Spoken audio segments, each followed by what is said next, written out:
Aku jamin ada dari kalian yang pernah baca buku dan itu literally bisa mengubah hidup kalian.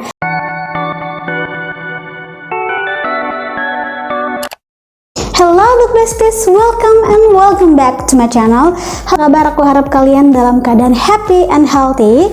Terima kasih sudah klik video ini, dan hari ini di video kali ini aku mau kasih tahu kalian buku-buku apa aja, atau kayak aku mau lebih rekomendasiin kalian buku-buku apa aja yang mengubah hidup aku gitu loh. Penasaran? Tapi sebelum ke video ini, jangan lupa follow aku di Instagram @fatimuin, karena di sana aku ngupload bagus konten yang gak aku upload di sini. Pastikan kalian duduk manis, siapkan cemilan dan air putih. So without any further ado, mari kita langsung ke videonya. Aku jamin ada dari kalian yang pernah baca buku dan itu literally bisa mengubah hidup kalian. Dalam arti gaya bicara, gaya sikap, perilaku, terus kebiasaan, dan itu tuh terjadi di aku setelah baca buku-buku ini. Buku yang pertama judulnya Yang Belum Usai. Sebelumnya aku tuh belum tahu kalau ternyata luka batin itu adalah sesuatu yang sulit untuk disembuhkan gitu loh. Aku kira kayak ya udah luka batin, sakit hati kayak gitu, aku pikirnya kayak gitu ya. Tapi ternyata aku salah, dan setelah baca buku ini aku menjadi tahu kalau ternyata itu ada filosofinya juga, ada ilmunya juga, dan ada cara untuk menangani luka batin itu. Jadi di buku ini itu dijabarkan bagaimana cara kita menghadapi luka batin, bagaimana cara kita menghadapi sakit hati yang kita alami, dan pokoknya tuh semuanya dijabarin dengan lengkap, dengan penjelasan yang sederhana dan mudah banget untuk dimengerti. Ini tuh aku kasih bintang 5. Buku yang kedua judulnya Terapi Berpikir Positif karya Dr. Ibrahim El-Fiqi, dan buku ini buku non-fiksi pertama yang aku baca, dan lama banget udah baca buku ini, kayak sebelum sekarang ini aku tuh udah baca buku ini. Setelah baca buku ini aku tuh merasa bahwa pikiran itu emang ternyata juga banyak sekali cabang-cabangnya gitu loh. Bagaimana cara kita ingin berpikir positif dan bagaimana menghadapi vibe negatif kayak gitu.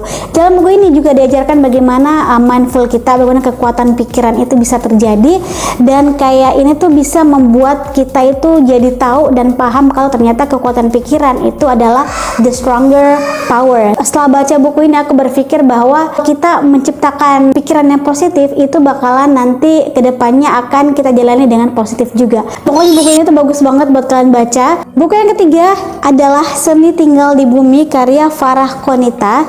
Ini buku yang mengajarkan aku, dan aku jadi paham kalau ternyata lingkungan itu sepenting itu gitu loh. Jadi kayak ketika kita bisa memperlakukan lingkungan dengan baik, lingkungan atau alam juga bakalan memperlakukan manusia juga dengan demikian. Jangan salah, ternyata lingkungan atau alam ini itu ternyata dia itu bisa mengetahui dan bisa berdampak dengan kehidupan kita. Jadi kayak misalnya kita buang sampah nih gitu ya, dan itu tuh satu sampah aja tuh bisa benar-benar mencemari lingkungan. Di lautan juga kalian pasti juga tahu, banyak berita juga kalau kayak di lautan juga itu kayak sudah banyak sampah plastik gitu ya, dan itu benar-benar merusak lingkungan, bukan aja lingkungan tapi hewan-hewan atau makhluk hidup yang ada di dalam laut itu. Ini tuh buku yang benar-benar mengajarkan aku bagaimana aku bisa mencintai lingkungan dengan tidak membuang sampah sembarangan, dengan membersihkan rumah, dengan membersihkan pekarangan. Itu sudah minimal banget, dan aku jadi tahu kalau ternyata di dunia ini itu emang kayak semua itu sudah ada di dalam Al-Quran, dan sudah tercatut di dalam Al-Quran bahkan jutaan tahun lalu gitu. Dan ini tuh lengkap banget di sini. Bahkan kayak di dalam hadis, dalam Al-Quran juga dijelaskan kalau emang kita tuh harus mencintai lingkungan gitu loh. Pokoknya buku ini juga top banget. Buku yang selanjutnya judulnya Emotional Blackmail, dan pada saat buku ini tuh launching aku tuh kayak sudah ngidam banget pengen baca, karena buku ini tuh mengajarkan kita bagaimana tidak merendahkan diri kita ke orang lain. Kayak misalnya itu mempunyai kehidupan sendiri atau kesibukan sendiri, terus orang lain itu mungkin berkomentar ini, berkomentar itu, dan kita itu merasa tertekan akan hal itu. Di buku ini tuh diajarkan bagaimana kita menyikapi hal itu, bagaimana kita jangan merasa bersalah ke orang lain kalau kita tidak merasa bersalah gitu ya. Kalau bersalah tapi merasa tidak bersalah itu namanya tidak tahu diri gitu loh.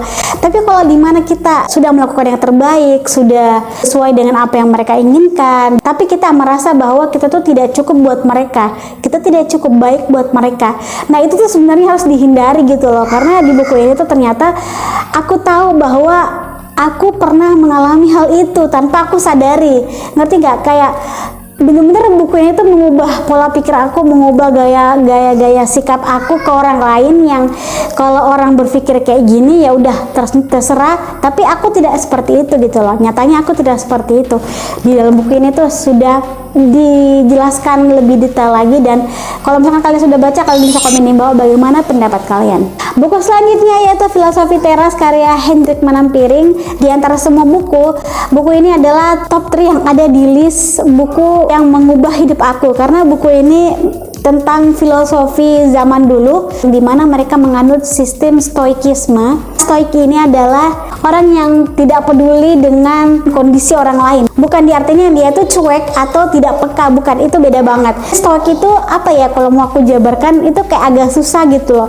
Misal ada teman kamu yang belum menikah, seolah-olah kita tuh sudah tua dan harus cepat punya anak dan cepat nikah. Orang yang menganut sistem stoik ini itu responnya seperti dia itu ya udah, dia merespon juga kayak ya udah nanti gitu. Dia tidak membebani diri dia dengan pertanyaan itu. Dia tidak baper istilahnya. Dia tidak mau mengambil hati. Ya udah, kalau misalkan ada yang bertanya seperti ini, jawab aja gitu loh. Nggak usah dibawa hati. Ngerti nggak? Di sini tuh aku benar-benar paham bahwa sistem stoikisme itu harus kita terapkan di dalam kehidupan ini. Karena kalau tidak, orang itu jadinya kayak cepat marah, cepat tersinggung kayak gitu ya kan. Jadi apalagi di era sekarang ini, orang-orang tuh kayaknya rada cepat emosi, hal-hal sedikit dipermasalahin yang tidak perlu, dan hal kecil itu tuh dipermasalahin, dan itu tuh tergambar dan dijelaskan secara rinci dalam buku ini. Pokoknya aku tuh suka banget dengan buku ini kayak pedoman gimana ya dalam aku bersikap ke orang-orang kayak gitu. Buku yang selanjutnya judulnya Filosofi Hidup Santai. Hampir sama dengan buku yang sebelumnya, buku ini juga menyadarkan kita atau mengajari kita bagaimana cara hidup santai. Kadang ya kita itu kalau di kehidupan itu pasti kan ada rasa tergesa-gesa, misal mungkin terlambat, ya udah, emang kalau terlambat itu pasti bawaannya kan buru-buru gitu loh. Tapi setelah itu kita harus berpikir bahwa kalau tidak mau terlambat, ya udah kita harus prepare jauh hari atau jauh-jauh sebelum kita mau pergi gitu loh. Contohnya seperti itu.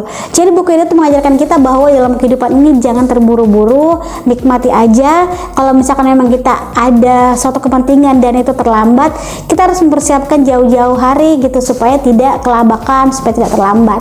Dan buku ini juga benar-benar mengubah pola pikir aku. Tapi kita harus tetap dengan on plan. Jadi kita tuh harus memikirkan, oh rencana aku tuh seperti ini, supaya dia tuh rata-rata. Ibaratnya tuh kita tuh bisa fokus ke titik dimana kita mau kerjain dan tidak terpecah belah pikiran gitu. Buku yang terakhir adalah Mom Survival Book, dan ini benar-benar aku terapin di dunia nyata aku. Buku ini benar-benar kayak pedoman aku, dimana ada resep makanan juga, resep masakan, terus ada cara bagaimana mengelola makanan. Dan aku tuh struggle-nya, misal ada sayur gitu ya, biasanya 2 hari kalau misalkan gak masak sayur itu pasti layu. Dan kalau misalkan di dalam buku ini kita diajarkan bagaimana untuk mengelola makanan jadi lebih awet, bagaimana penyimpanannya, bagaimana mengajarkan anak dan edukasi anak secara motorik, dan pokoknya semuanya itu diajarkan di dalam buku ini. Belum menikah atau jomblo-jomblo bisa juga baca buku ini untuk bekal di kemudian nanti. Gimana dengan kalian? Apakah ada buku yang bisa mengubah hidup kalian? Kalian bisa komen di bawah. Jangan lupa untuk subscribe, like, dan share ke media sosial yang kalian punya biar kalian gak ketinggalan video selanjutnya. Thanks for watching. Have a nice day. See you next video. Bye bye.